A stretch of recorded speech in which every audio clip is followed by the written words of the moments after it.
जय श्री कृष्णा। राधे राधे। मथुरा में एक संत रहते थे। उनके बहुत से शिष्य थे। उन्हीं में से एक सेठ जगत राम भी थे।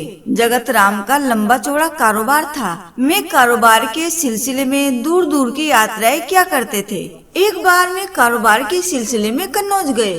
कन्नौज अपने खुशबूदार इत्रों के लिए प्रसिद्ध है। उन्होंने इत्र की एक महंगी शीशी संत को भेंट करने के लिए खरीदी। सेठ जगत राम कुछ दिनों बाद काम खत्म होने पर वापस मथुरा लौटे। अगले दिन वे संत की कुटिया पर उनसे मिलने गए। संत कुटिया में नहीं थे। पूछा तो जवाब मिला कि यमुना किनारे गए हैं स्नान ध्यान के लिए। जगत राम घाट की तरफ चल दिए। देखा कि संत घुटने भर पानी में खड़े यमुना नदी में कुछ देख रहे हैं और मुस्कुरा रहे हैं। तेज चाल से वे संत के नजदीक पहुँचे। प्रणाम करके बोले, आपके लिए कन्नौज से इत्र की शीशी लाया हूँ। संत ने कहा, लाओ दो। सेठ जगत राम ने इत्र की शीशी संत के हाथ में दे दी। संत ने तुरंत वह शीशी खोली और सारा इत्र यमुना में डाल दिया और मुस्कुराने लगे। जगत राम यह दृश्य देखकर उदास हो गए और सोचा, एक बार भी इत्र इस्तेमाल नहीं किया, सूंघा भी नहीं और पूरा इत्र यमुना में डाल दिया। वे कुछ न बोले और उदास मन घर वापस लौट गए। कई दिनों बाद जब उनकी उदासी कुछ कम हुई तो वे संत की कुटिया में उनके दर्शन के लिए गए। संत कुटिया में अकेले आंखें मूंदे बैठे थे और भजन गुनगुना रहे थे। आठ हुई तो सेठ को द्वार पर देखा।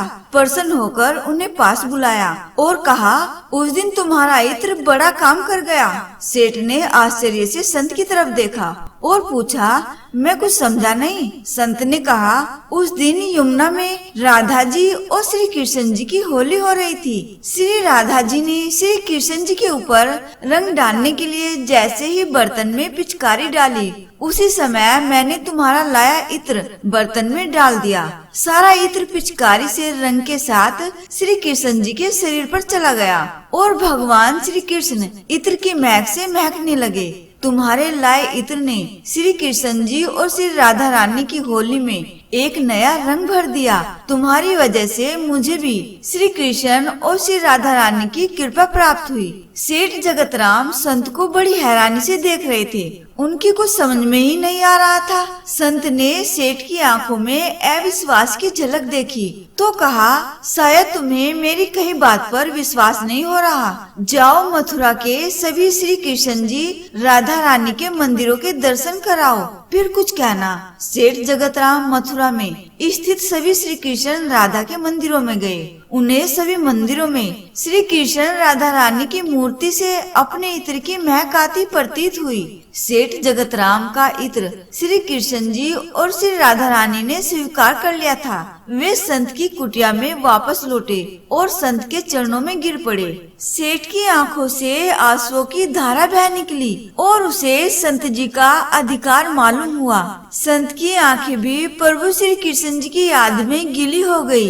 इसलिए सदैव ध्यान रहे कि संत महात्मा भले ही हमारे जैसे दिखते हों, रहते हों, लेकिन वे हर वक्त ईश्वर में मन लगाए रहते हैं। हम जैसों के लिए यह अधिकार तब प्राप्त होगा जब हमारी भक्ति बढ़े और नाम सिमरन बढ़े। जय श्री कृष्णा। राधे राधे।